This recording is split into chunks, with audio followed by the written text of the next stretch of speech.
চলো আমরা বেরিয়ে পড়েছি অফিস থেকে। কদিন ধরেই মাথায় ভূত চেপেছিল যে আমরা পাটুলি যাব নার্সারিতে গাছ কিনতে, কিন্তু যখন বেরিয়েছি আজকে তখন মেঘলা মেঘলা ছিল। আমরা ওখান থেকে মেট্রো পর্যন্ত আস্তে আস্তে প্রচুর জোর বৃষ্টি নেমে গেছে, আর যেমন বৃষ্টি সেরকম মেঘ ডাকছে। আর এই যে আমরা তিন মূর্তিতে বেরিয়ে পড়েছি।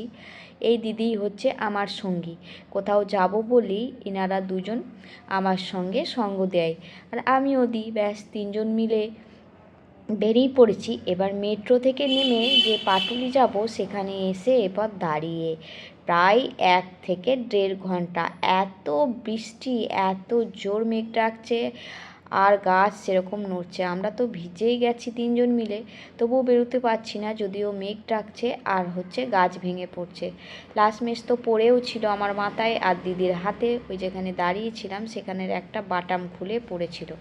যাই হোক, বৃষ্টি দেখেছো এখনও থামেনি, কিন্তু আমরাও থেমে থাকিনি। আমরা তিনজন মিলে একটু মেঘ ডাকা কমতেই বেরিয়ে পড়েছি তিনজন মিলে, যে না এ দেখো যাওয়ার সময় কত বৃষ্টি, যেই একটু করেছি তখন রোদ। এদিকে রোদ উঠেছে, বৃষ্টিও হচ্ছে, কিন্তু আমরা থামিনি। আমরা যাচ্ছি তিনজন মিলে। রাস্তায় তো জল জমে গেছে, কিন্তু বেশ ভালো লাগছিল, মজার বিষয়। বৃষ্টিতে ভেজাও হচ্ছিল, আর গাছ কেউ দোকানে ছিল না তেমন, দুপুরবেলা, তার ওপর এত বৃষ্টি। আর গাছগুলো দেখে দেখো মন প্রাণ জুড়িয়ে যাচ্ছে, যেমন গাছগুলোও সতেজ হয়ে গেছে, আর বৃষ্টির জল পেয়ে গাছগুলো যেন আরও আনন্দে তারা সবুজ হয়ে গেছে, যেন হাসছে। খুব মজা পেয়েছে। এখানটায় যেতে গিয়ে তো আমি তাল কাঁচার খেতাম, কিন্তু যাই হোক কোনো রকম নিজেকে সামলে নিয়েছি, না হলে পুরো ওই পাশে আমি একদম কাদায় চুবুড়ি হয়ে যেতাম।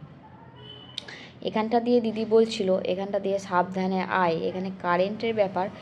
যাই হোক আমরা তো জল দিয়েই যাচ্ছিলাম, কিছু হলে হতো, কিছু করার নেই। এই যে জল, আর আমরা পরেছিলাম শু, সেই কি বলবো, ভেতরে আমি তো আবার সক্স পরেছি, সব মিলিয়ে একাকার, পায়ের অবস্থা খুব খারাপ।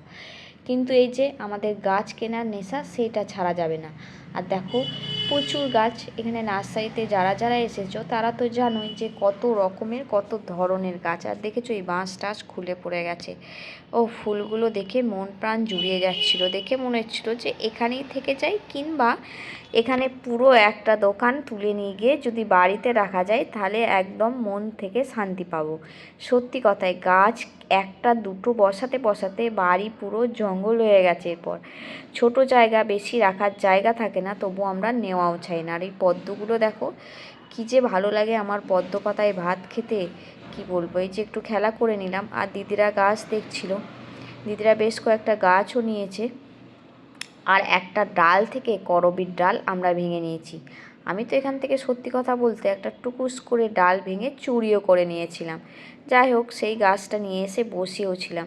কি সুন্দর না এই সাকলেন্সগুলো, দেখে মনে হচ্ছিলো সবগুলোই নিয়ে যায়, এদের কাছে কি সুন্দর থাকে, কিন্তু আমরা বাড়ি নিয়ে গেলেই আর থাকে না। এই দিক দিয়ে ছিল পেছনে একটা পুকুর, চলো তোমাদেরকেও দেখাই পুকুরটা কি সুন্দর। আর এখানে পুকুরটা দেখেছো সেই পানাড়িগুলো হয়েছে, এগুলো কিন্তু টবের মধ্যে বাড়ির মধ্যে রাখলে বেশ ভালো লাগে, বড় গামলায়। আর পদ্ম গাছ, আর এই যে এটা কি একটা বললো, কি বেলি, গোলাপ বেলি না কি, যাই হোক দেখো মনে হচ্ছে সেই কুরুশ কাটায় কাজ করার। এটা হচ্ছে নন্দিনী, বেগুনি আর হচ্ছে সাদা, এত ভ্যারাইটিস রকমের। আর এই ছোট্ট ছোট ফল গাছগুলোই ফল ধরেছে, দেখো চেরি, এদিকে হচ্ছে বেদানা, এদিকে আম, পেয়ারা সব। আর এই গাছগুলো এই যে অবশেষে নেওয়া হয়েছে, আর দুটো তুলসী মন্দির। চলো বাড়ি যাই, টাটা।